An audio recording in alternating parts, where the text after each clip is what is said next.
Hey everyone, welcome back to our channel. Today, we're diving into a story that's as heartbreaking as it is shocking, the case of Gypsy Rose Blanchard.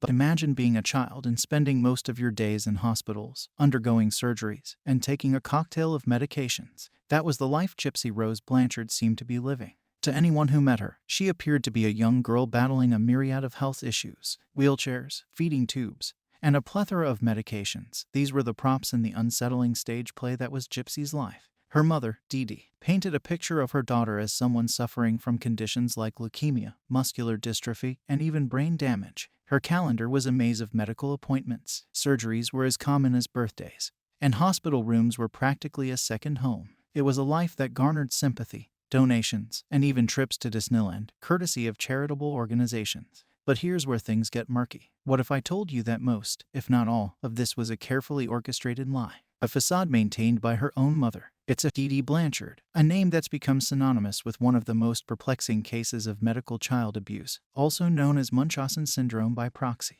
On the surface, she seemed like a devoted mother, tirelessly caring for her sick child. But was this care genuine, or something far more sinister? Dee Dee was the orchestrator of Gypsy's life, from medical appointments to public appearances. She was the one receiving accolades for her courage and strength as a mother. Charities showered them with gifts, and the community rallied around them. Dee Dee was, in many ways, a local hero. But here's the kicker. Dee Dee was so convincing that she even had medical professionals fooled. She'd give a laundry list of symptoms and conditions, and doctors, often without thorough verification, went along with it. She managed to manipulate medical records, switch doctors to avoid suspicion, and even convince surgeons to perform unnecessary procedures on Gypsy. So, what drives a mother to do this? Was it the attention, the financial gain from donations, or something even more complicated? Dee Dee Blanchard was a master manipulator, wearing the mask of a caring mother while weaving a web of deceit that would eventually lead to her own downfall. Imagine being trapped in a never-ending nightmare, one where escape seems impossible. For Gypsy Rose,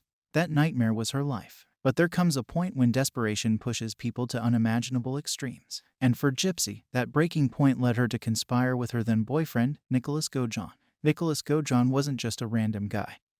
He was someone Gypsy met online. Their relationship blossomed in the hidden corners of the internet, away from Dee Dee's prying eyes. It was a secret world where Gypsy could be herself, or at least, the person she wanted to be. The plan was as audacious as it was horrifying. Gypsy and Nicholas decided that the only way out was to kill Dee Dee. And so, they plotted and executed a plan that would send shockwaves around the world.